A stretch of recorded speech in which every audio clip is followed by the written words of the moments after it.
Hello. In this video, I'm going to consider the 1987 movie River's Edge as an interesting artifact of its time.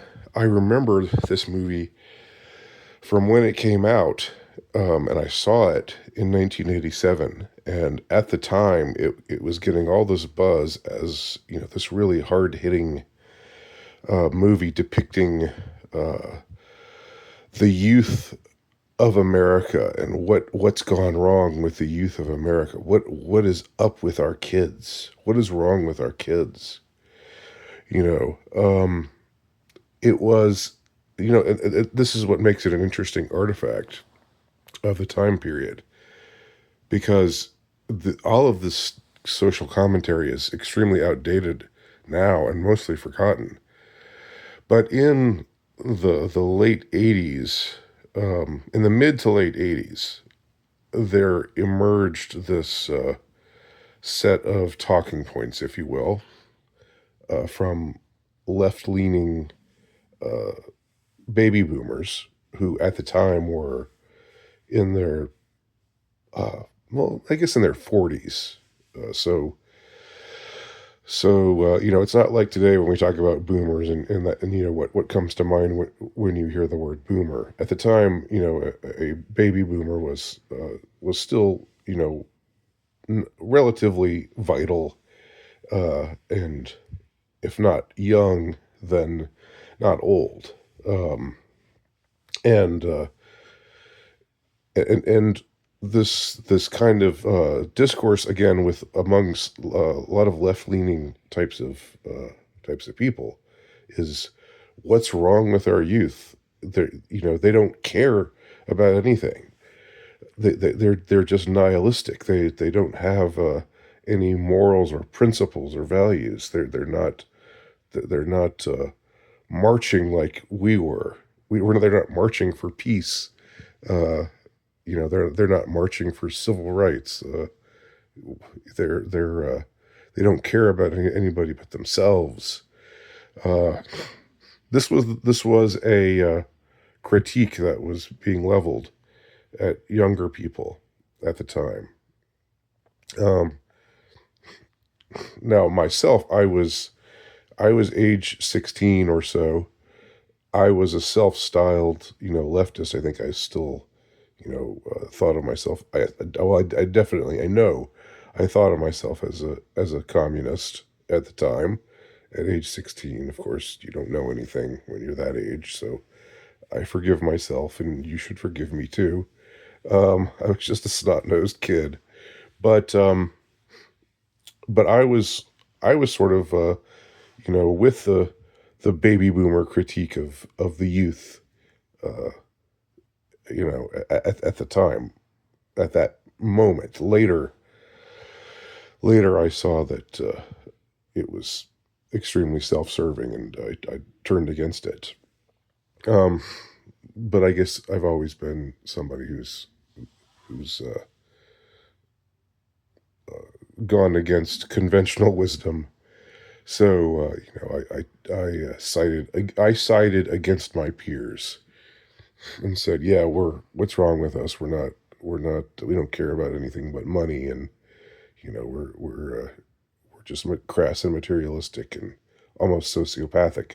So this was the critique that pervaded a lot of discourse at the time in 1986, 87, 88 regarding the younger generation. And in the movie River's Edge, which features a young or younger Keanu Reeves. I don't think it's his first ever performance, but it's before Bill and Ted, a couple of years before Bill and Ted, and I think before Point Break too. Although I don't remember as much about when that movie was situated in the chronologically speaking. It also features Dennis Hopper. This was sort of during a mini renaissance for Dennis Hopper. Of course, the year prior, he'd shocked the world with his portrayal of the repellent, evil, disgusting Frank Booth in Blue Velvet. But also in that same year, I believe it was also in 1986. He was in the movie Hoosiers. Excuse me, I had a sort of second puberty there. Hoosiers, um, where he plays this lovable alcoholic dad. So he's still got substance issues like Frank Booth, but he's much nicer. And in this movie, he's sort of somewhere in between. He's a psychopath, but also kind of a mild mannered, uh, like hermit, like harmless sort of old guy who lives off in some you know like house in the next to the river with with his blow up doll that he thinks of as his wife. So he's kind of this disgusting pervert, and he talks about how he killed his actual wife, uh, and has been in hiding for the last 10 years. But but all that said, he's like sort of as I said, he's just somebody who the kids get their pot from, and he gives them pot for free, and so um, so the plot of River's Edge.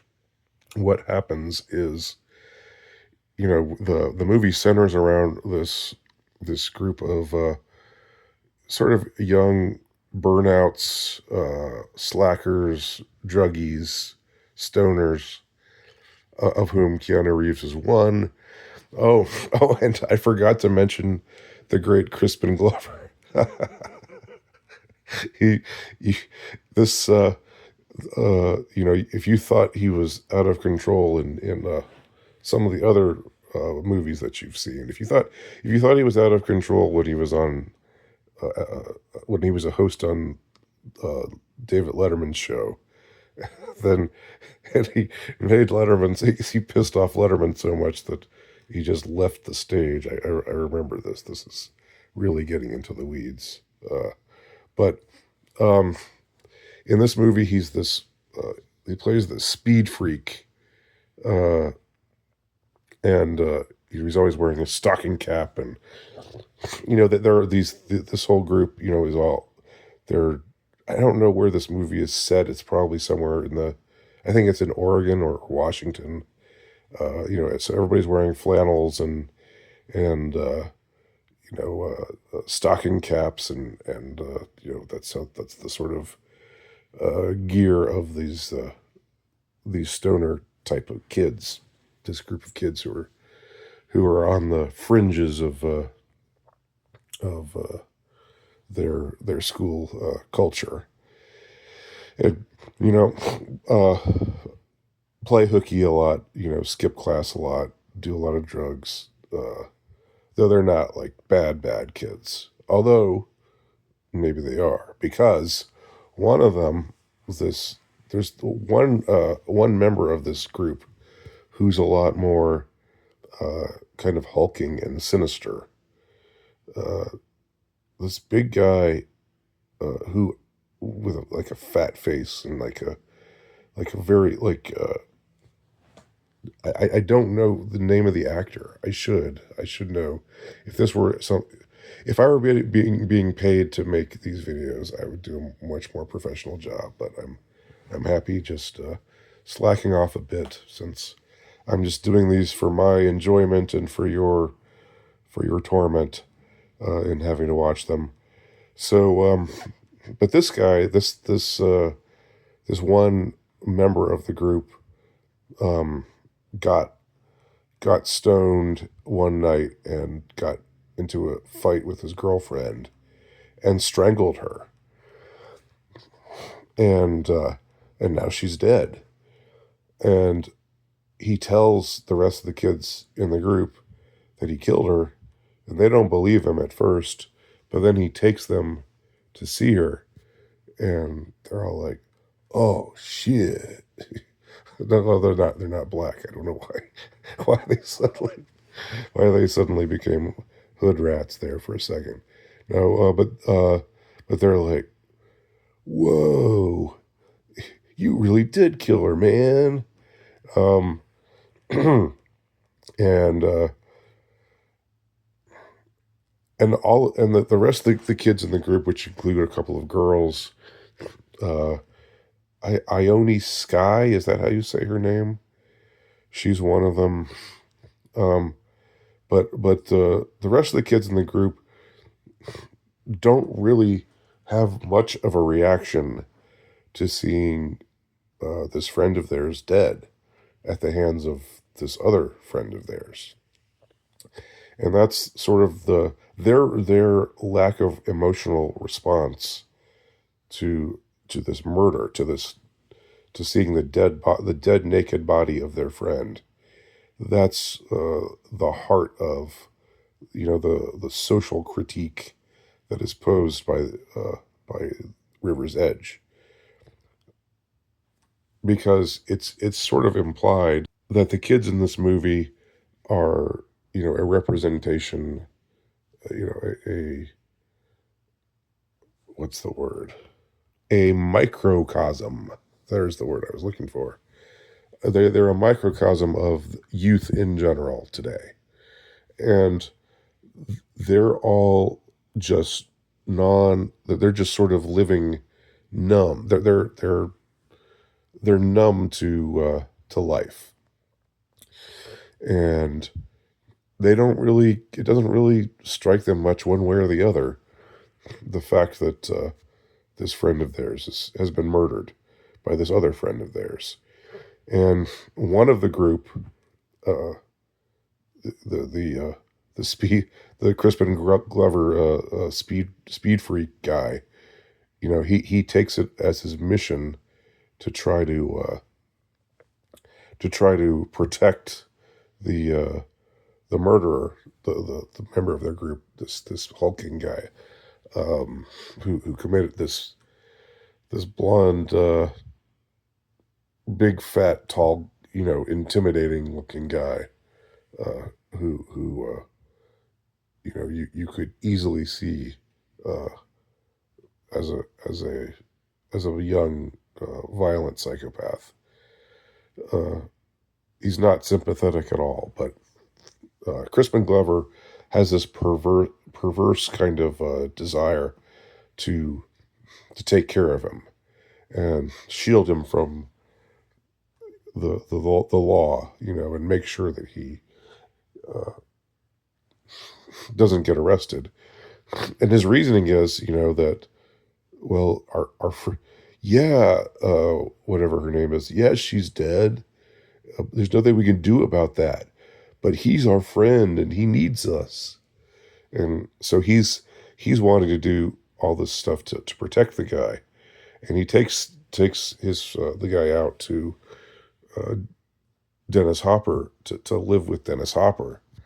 And so you have Dennis Hopper's character, who is this aging burnout, this uh, this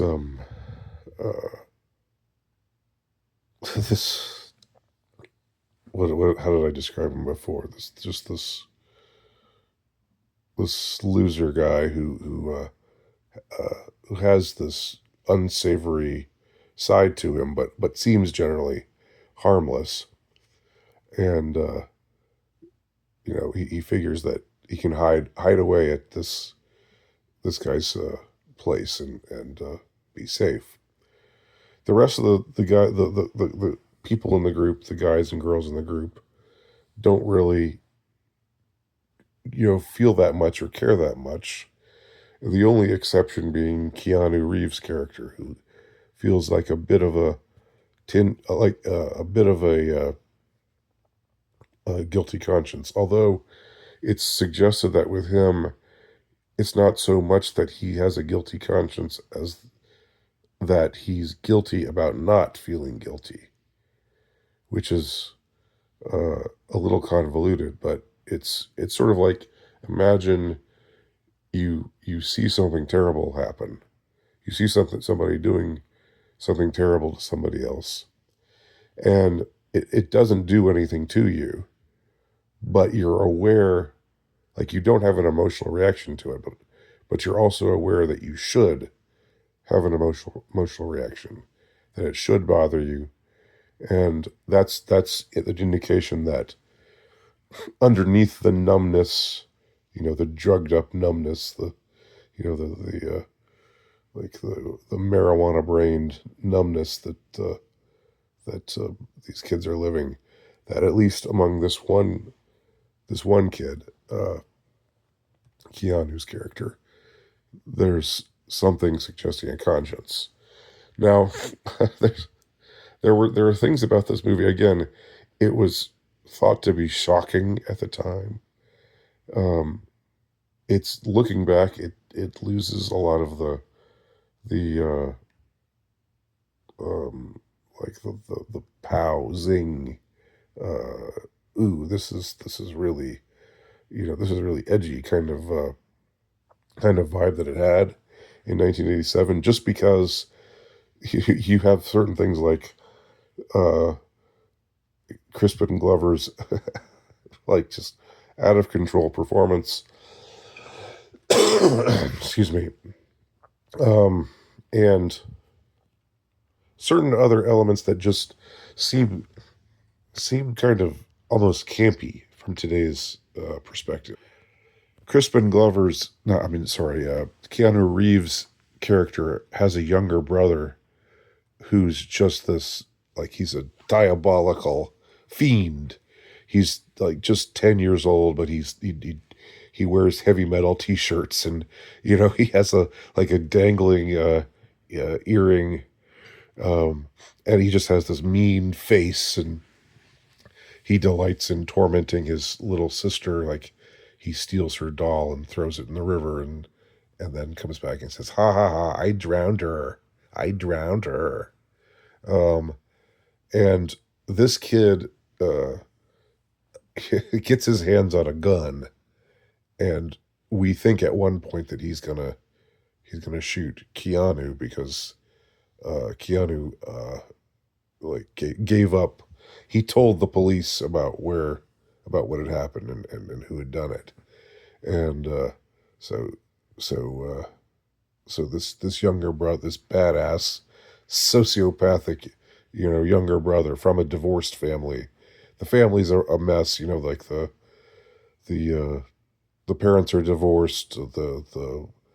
They're living with their mother, who's got a shack up boyfriend who's this you know annoying, useless guy that none of them respect, uh, and who just thinks that all the kids are just a nuisance. So it's like this depiction of domestic absence uh, of bliss, domestic disturbance, domestic unpleasantness. This is the uh, maybe what this is the kind of home life that bred this sociopathic youth that we see. And the kid is so over the top that it's just funny. Like, I think at the time it was scary people because people were less jaded than we are now. But now it just seems just really amazingly unsubtle.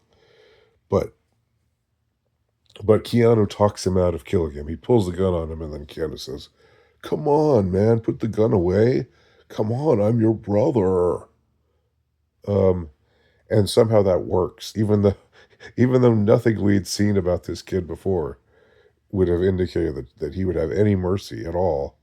For some reason, that appeal, that stoner's appeal, uh, works, and he puts the gun down, and they hug it out.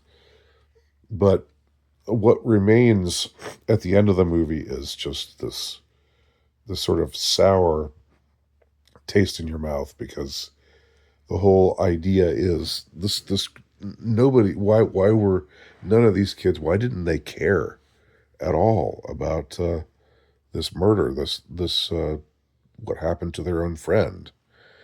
And now that I think of it, this is very much the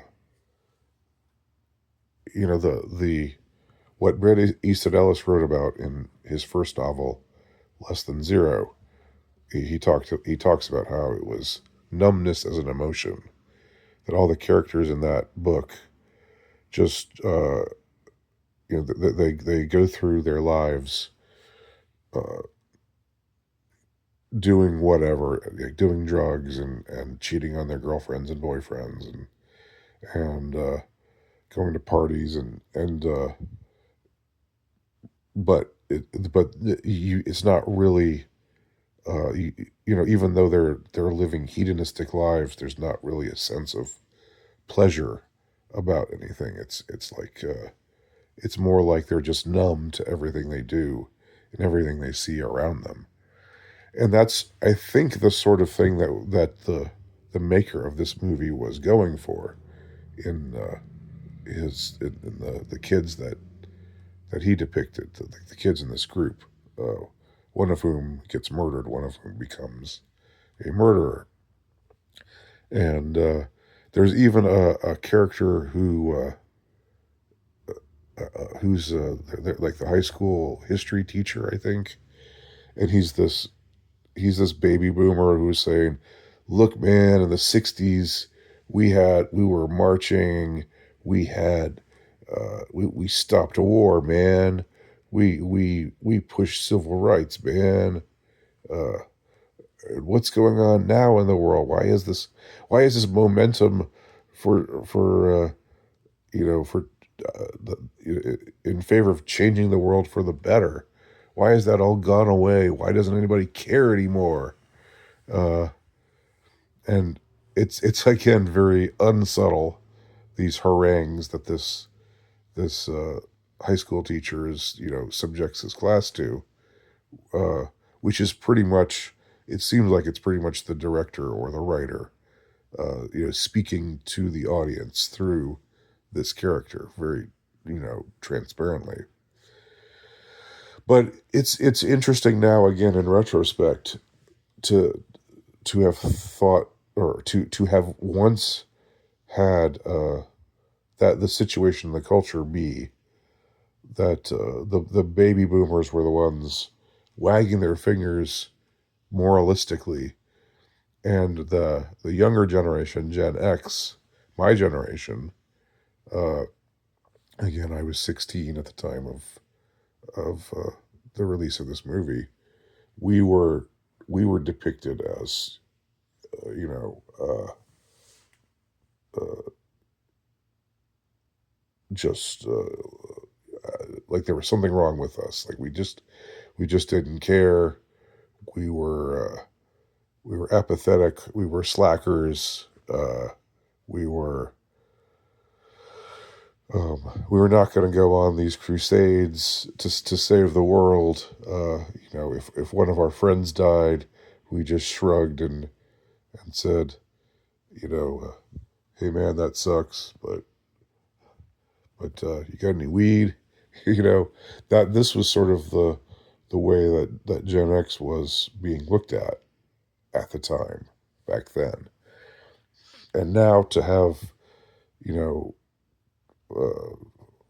40, almost 40 years later, to have two successive generations now being talked about after baby boomers, the millennials, and now Gen Z. And I guess to some extent, they're talking about Gen Alpha, like the 10-year-olds, the equivalent, who are the equivalents of this psychopathic kid, Keanu Reeves' little brother, who was cutting heads off dolls and pulling guns on people. Um, but so much has changed in the cultural landscape, and it's interesting how soon we forget uh, that at one time Gen X was seen as the was seen as the problematic group. They were seen as, in the same way that people, older people, look down on millennials uh, for being whiny and censorious, or look down on Gen Z, you know, for various things, for uh, for being, at least the girls being crazy. Uh, the boys of Gen Z maybe seem to be a little bit better adjusted, but the girls, uh, they're just I don't know, not much hope for them. Sorry, Hannah, if you're watching this. I don't mean you when I say that. Hannah's my daughter, my Gen Z daughter. But yeah, so a lot has changed, and it's so interesting to. I found it interesting just as a cultural artifact to revisit this forgotten movie that at the time, made a kind of splash for being, a really provocative movie uh, that really, I don't want to say it was quite like Clockwork Orange uh, provocation and showing, the depravity of youth, but it was more like it was less that youth were all violent and in gangs and rapists and murderers and stuff, and more like that maybe one of them was murdering and the rest of them were just miscreants who didn't really try to do anything with their lives and just didn't care that much, and who just uh, were content to be slackers, and who just maybe it was suggested maybe there's nothing really at their core, like these young kids. What's wrong with them? They just don't have any morals or ethics or values like we baby boomers used to, or still do, still do. Not here in the '80s. Anyway, those are my thoughts on River's Edge. Have any of y'all seen it? Let me know.